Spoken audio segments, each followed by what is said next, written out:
Hello friends, welcome to Kalamdabad. ये video Gandhian era की series का सेकंड पार्ट है। फर्स्ट पार्ट के लिए आप लोग प्लेलिस्ट देख सकते हैं। तो हमने अभी तक पढ़ लिया था 1915 तक, जहां पर गांधी जी 22 साल साउथ अफ्रीका में रहने के बाद भारत आ गए थे और 6 जनवरी 1915 को वो भारत आए थे और सबसे पहले मुंबई पहुंचे थे। तो इस जो डेट है ये 6 जनवरी की, इसको हम नेशनल NRI डे या भारतीय प्रवासी दिवस के रूप में मनाते हैं। और गांधी जी का जो जन्मदिन है 2 अक्टूबर, उसको हम इंटरनेशनल नॉन वायलेंस डे, अंतर्राष्ट्रीय अहिंसा दिवस के रूप में मनाते हैं। तो अहमदाबाद के कोचरब में, गुजरात में जगह है अहमदाबाद, वहां पर है कोचरब। कोचरब में गांधी जी ने सत्याग्रह आश्रम बसाया। ये 1915 में हुआ था और ये आश्रम बाद में शिफ्ट कर दिया गया साबरमती नदी के किनारे और उसका नाम रख दिया गया साबरमती आश्रम 1917 में। तो ये पहली चीज थी जो भारत में उन्होंने की। उसके बाद गांधी जी ने पूरे भारत का टूर किया, ऑल इंडिया टूर किया, जिससे कि उन्हें भारत की जितनी प्रॉब्लम्स थी और भारत में क्या कंडीशन थी लोगों की, लोग किस स्थिति में रह रहे थे, ये सारी चीजें पता लग गई। और इसके बाद ही गांधी जी ने अपने आंदोलन शुरू किए।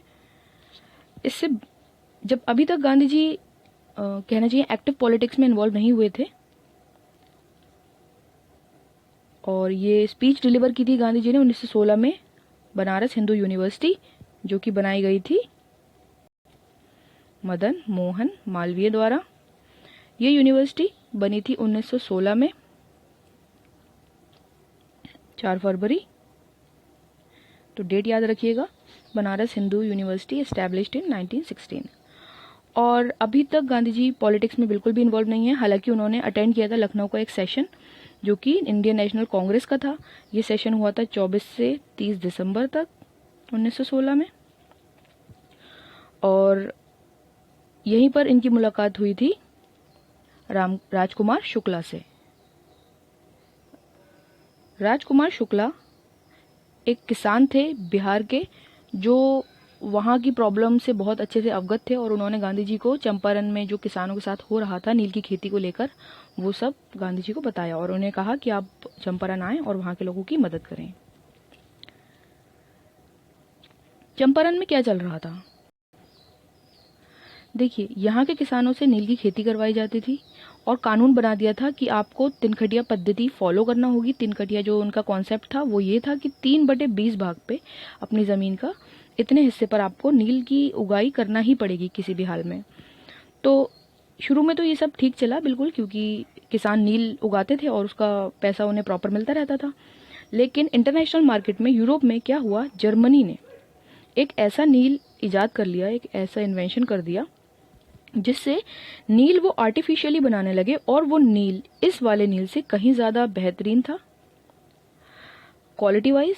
तो ये जो ब्रिटिशर्स थे, इनकी कमाई तो बिल्कुल खत्म ही हो गई थी यूरोपियन मार्केट में। तो उन्होंने ये जो किसान थे ना भारत के, इनको भी मुआवजा देना बंद कर दिया, यानी इनके पैसा भी प्रॉपर देना टाइम पर बंद कर दिया। तो अब किसान दो बातों से परेशान थे। एक तो उनको पैसा नहीं मिल रहा था, अपनी कमाई नहीं मिल रही थी जो उनका हक का पैसा था। दूसरी, उनकी जो फील्ड थी वो बिल्कुल अनुपजाऊ हो जा रही थी, यानी कि इनफर्टाइल हो जा रही थी। उनकी जो खेत थे वो बिल्कुल खराब हो जा रहे थे। उसकी जमीन लगातार आप अगर नील उगाएंगे तो ये जमीन जो है वो बिल्कुल इनफर्टाइल हो जाएगी, यानी बाकी फसलें इसमें नहीं उगेंगी ठीक से। तो ये प्रॉब्लम थी, जिसके चलते वो कई बार रिक्वेस्ट कर चुके थे ब्रिटिश ईस्ट इंडिया कंपनी से कि आप ये बंद करवाएं और हमारा इसमें नुकसान हो रहा है। लेकिन कंपनी कहाँ मानने वाली थी, उसको तो अपना फायदा दिखाई दे रहा था। तो भारत में पहली बार ऐसा हुआ कि फर्स्ट सिविल डिसओबीडियंस मूवमेंट देखने को मिला, यानी किसानों ने सरकार की बात मानने से इनकार कर दिया कि हम अब ये नील नहीं उगाएंगे। और इसके लिए गांधी जी ने एक चंपारण अग्रेरियन कमेटी बनवाई।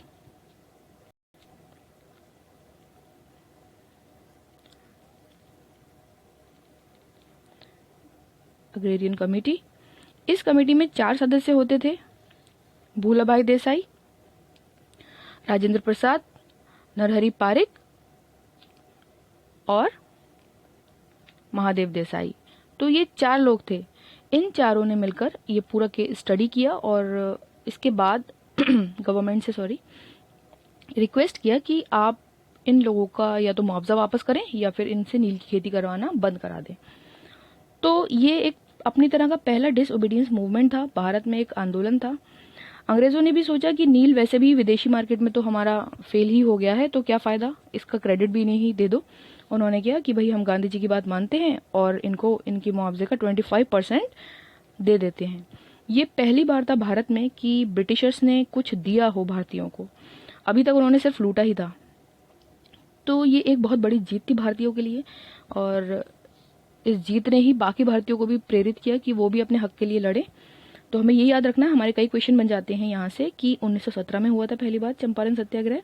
ये अपनी तरह का पहला सिविल डिसोबीडियंट मूवमेंट था। इसमें एक अग्रणी कमेटी बनाई गई थी जिसमें महादेव देसाई, राजेंद्र प्रसाद, भूलाभाई देसाई और नरहरि पारिक, ये 4 लोग सदस्य थे, और इन्होंने ही इसकी सारी जितनी कार्रवाई थी वो कंप्लीट की थी और 25% मुआवजा किसानों को दिलवाया था। सॉरी। अब अहमदाबाद में 1918 में हुआ अहमदाबाद मिल सत्याग्रह। इससे एक बहुत ज़्यादा इंपॉर्टेंट क्वेश्चन ये बनता है कि अपनी तरह का पहला हंगर स्ट्राइक था भारत में, पहली बार जहां पर भूख हड़ताल को एज अ वेपन, एक हथियार की तरह यूज़ किया गया और अपनी बातें या अपने हक की मांग की लड़ाई के लिए यूज़ किया गया।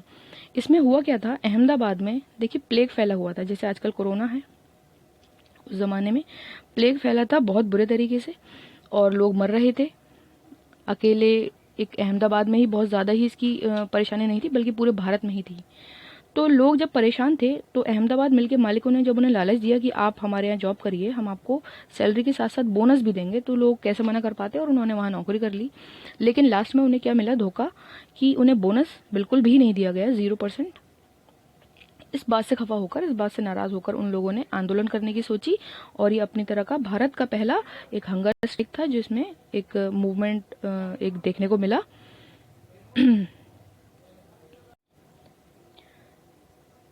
प्लेग फैलता है एक बैक्टीरिया से, और इस बैक्टीरिया को कैरी करता है मोस्टली रैट, चूहा, और इस बैक्टीरिया का नाम होता है पेस्टुरेला पेस्टिस। ये भी थोड़े बहुत क्वेश्चंस इंपॉर्टेंट रहते हैं, तो इन्हें याद रखिएगा।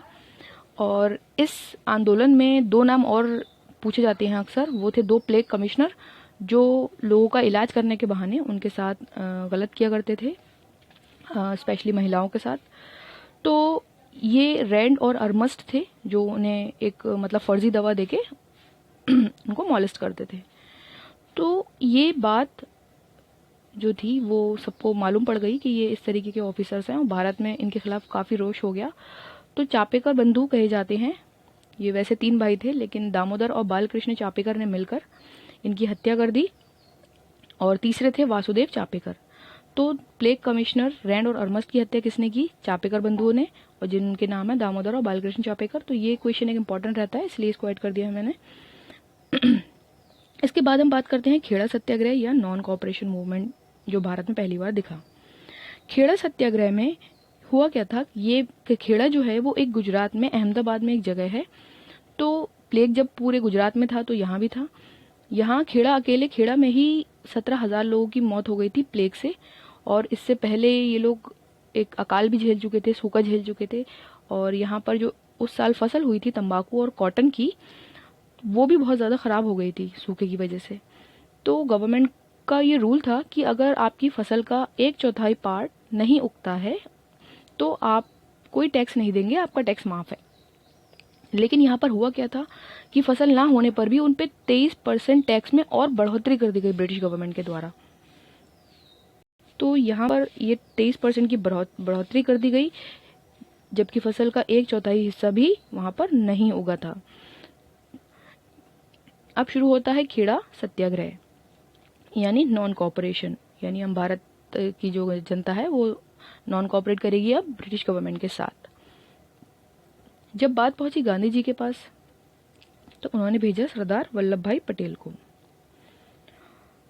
सरदार पटेल ने गुजरात सभा, जो कि गुजरात सभा के सेक्रेटरी थे, जनरल सेक्रेटरी, उन्होंने ज्वाइन किया था 1907 में, वो भी गांधी जी की रिक्वेस्ट पर। तो वो पहुंचे खेड़ा, और वहाँ पे उनके साथ थे नरहरि पारिक, अब्बास तैयब जी और मोहनलाल पांडे। इन सब ने मिलकर पूरे गांव-गांव जाकर किसानों से बातें की और उनकी सारी जो भी डिटेल थी वो एक जगह नोट की और एक बहुत बड़ी फाइल तैयार की, एक बहुत बड़ा कहना चाहिए डॉक्यूमेंट्स की एक बहुत बड़ा एक पाइल तैयार करा और वो दे दिया गवर्नमेंट को कि देखिए आप यहाँ के जो किसान हैं उन पर इतनी टैक्स आप बढ़ा रहे हैं लेकिन इनका तो एक चौथाई पार्ट भी नहीं उगा है। जबकि ब्रिटिश गवर्नमेंट के जो सर्वे करने आए थे जो ऑफिसर्स उन्होंने तो वहाँ लिख दिया था कि हाँ इनकी फसल ठीक है आप इनसे टैक्स ले लो। तो जब नॉन कॉपरेशन मूवमेंट हुआ उसके बाद गवर्नमेंट ने इन किसानों का जो टैक्स था वो माफ़ कर दिया और ये भी भारतीयों के लिए एक बहुत बड़ी बात थी जो उनकी गांधी जी की अध्यक्षता में और नॉन कॉपरेशन मूवमेंट से उनको यहाँ पर जीत मिली थी। तो हमारे लिए 3 क्वेश्चन बहुत इंपॉर्टेंट हैं। देखिए इससे पहले वाला जो सत्याग्रह था वो फर्स्ट सिविल डिसोबीडियंट मूवमेंट था 1917 में चंपारण वाला। और इसके बाद अहमदाबाद मिल सत्याग्रह है ये पहला भारत का हंगर स्ट्राइक था। और खेड़ा सत्याग्रह ये पहला जो था नॉन कॉपरेशन मूवमेंट था। ये आप याद रखिएगा कई क्वेश्चन बन जाते हैं इससे। अब हुआ क्या 1919 में हम जानते हैं 1914 से 1918 तक वर्ल्ड वॉर फर्स्ट चला था। एक तरफ थे अलाइड फोर्सेस ब्रिटिश और फ्रांस जापान रशिया इटली और दूसरी तरफ थे Germany Bulgaria Ottoman Empire Austria Hungary ये सारे देश। तो ये चल रहा था वर्ल्ड वॉर और इसमें ब्रिटिशर्स को ज़रूरत थी सैनिकों की। तो उन्होंने गांधी जी से कहा कि आप हमें भारत से सैनिक दीजिए यहाँ से फौजी मिल जाएंगे तो हम जीत जाएंगे ये वर्ल्ड वॉर और उसके बाद हम भारत को आज़ाद कर देंगे। तो इसी के चलते गांधी जी ने पूरे भारत से ये आग्रह किया कि आप लोग ब्रिटिश गवर्नमेंट की फ़ौज में शामिल हों और उनकी मदद करें जिससे कि हमें आज़ादी मिल सके। इसलिए गांधी जी को एक बार जो है ये कई भारतीयों ने इस बात से रुष्ट होकर उन्हें फ़ौज में भर्ती कराने वाला सार्जेंट भी कहा था। तो गांधी जी के कहने पर तो सब जाने वाले ही थे। तो इस जो इनकी लड़ाई थी वर्ल्ड वॉर में बहुत सारे भारतीय सैनिक गए और जब ब्रिटिशर्स ने वर्ल्ड वॉर जीत लिया उसके बाद अब भारतीय वेट कर रहे थे कि हमें आज़ादी मिलेगी हमारे आज़ादी के लिए कोई एक्ट आएगा बन के। तो नवंबर 1918 में वर्ल्ड वॉर एंड हो गया। यहाँ से लेकर 18 मार्च को एक एक्ट आया। यहाँ तक लोग वेट ही करते रहे कि अब कुछ आएगा भारतीयों के लिए कोई अच्छी खबर आएगी। तो 18 मार्च 1919 को एक एक्ट आया जिसे रॉलेट एक्ट कहा जाता है। ये सिडनी रॉलेट की अध्यक्षता में बनाया गया था जो कि एक जज थे। तो इस एक्ट में पहले तो भारतीयों को ये लगा कि ये शायद हमारी आज़ादी का एक्ट है लेकिन इसमें तो कुछ अलग ही लिखा हुआ था। इसमें ये बताया गया था कि गवर्नमेंट किसी भी भारतीय को सिर्फ संदेह के आधार पर गिरफ्तार कर सकती है यानी सिर्फ शक होने पर गिरफ्तार कर सकती है। और ये इस एक्ट के खिलाफ भारत में बहुत ज़्यादा रोष हो गया क्योंकि ये एक तरीके से धोखा था। गांधी जी जब चैम्सफोर्ड से मिले दोबारा जाकर कि आपने तो आज़ादी देने की बात कही थी और ये अब क्या कर रहे हैं तो उसने साफ मुकर गया उसने साफ मना कर दिया। तो ये एक बहुत बड़ा धोखा था भारतीयों के साथ जिसके खिलाफ जाहिर सी बात है एक बहुत बड़ा आंदोलन होना था और हुआ भी। भारत का पहला all India political movement launch हुआ यानी पूरे भारत में इस एक्ट का विरोध किया गया बहुत ज़्यादा मात्रा में। दिल्ली में स्वामी श्रद्धानंद आर्य समाज के थे उन्होंने विरोध किया और पंजाब में विरोध किया इसका सत्यपाल मलिक और डॉक्टर सैफुद्दीन किचलू ने डॉक्टर सत्यपाल और सैफुद्दीन किचलू ने। आगे देखते हैं। अब ये दो लीडर थे पंजाब के डॉक्टर सत्यपाल और सैफुद्दीन किचलू। तो ये बड़े लीडर थे इनकी काफ़ी फॉलोइंग थी। तो लोग जो थे उनको छुड़ाने के लिए प्रोटेस्ट करना चाहते थे कि हमारे लीडर को आप छोड़िए क्यों आपने उनको पकड़ रखा है।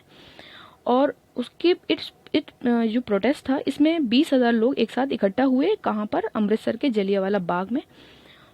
वो बैसाखी का दिन था 13 अप्रैल 1919। और इस प्रोटेस्ट का पता लग गया था जनरल REH डायर को और इसने निहत्ती भीड़ पर जो कि शांतिपूर्ण तरीके से बिल्कुल पीसफुली एक प्रोटेस्ट में शामिल हो रहे थे जिसमें बच्चे औरतें आदमी सारे थे। तो इसने उन पर गोलियां चला दी और उन्हें बहुत बुरे तरीके से अगर वो सीन इमेजिन भी कर लो तो बहुत ज़्यादा ही अंदर से पूरा सोल हिल जाता है इंसान का। तो उन्होंने ये जो जनरल REH डायर थे इन्होंने वहाँ पर फायरिंग की और निहत्ती भीड़ को और बिल्कुल कहना चाहिए कि बेकसूर लोगों की हत्या की। इसके बाद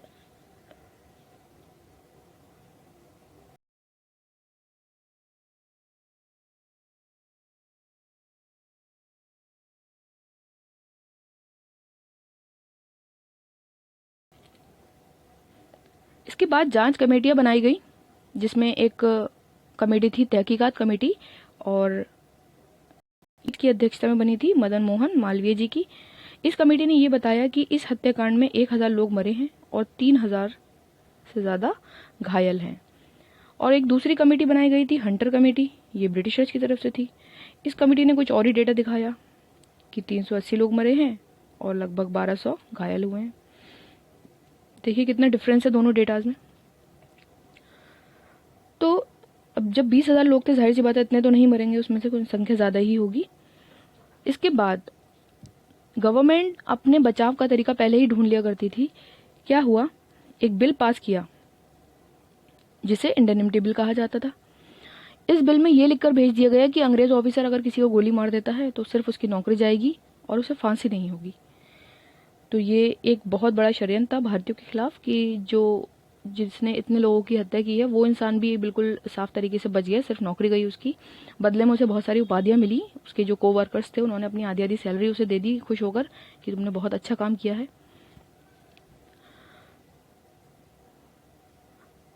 रविन्द्रनाथ टैगोर और जमुनालाल बजाज, इन दोनों ने अपनी उपाधियां वापस कर दी। टैगोर के पास थी नाइटहुड की उपाधि और जमुनालाल बजाज के पास राय बहादुर की उपाधि थी। गांधी जी अपनी कैसरे हिंद की उपाधि आगे असहयोग आंदोलन करेंगे, वो इससे रुष्ट होकर 1920 में असहयोग आंदोलन शुरू हुआ था, उसमें लौटाएंगे। जलियांवाला बाग का बदला कैक्सटन हॉल में ऊधम सिंह ने एमओएस डायर को मार के लिया और ये घटना हुई थी 1940 में।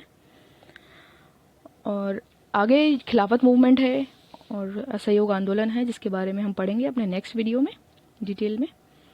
और अगर आपको इसमें अच्छा लगा हो तो लाइक शेयर ज़रूर कर दीजिएगा और सब्सक्राइब कर लीजिए ताकि आगे जो वीडियोस बने वो आप देख सकें।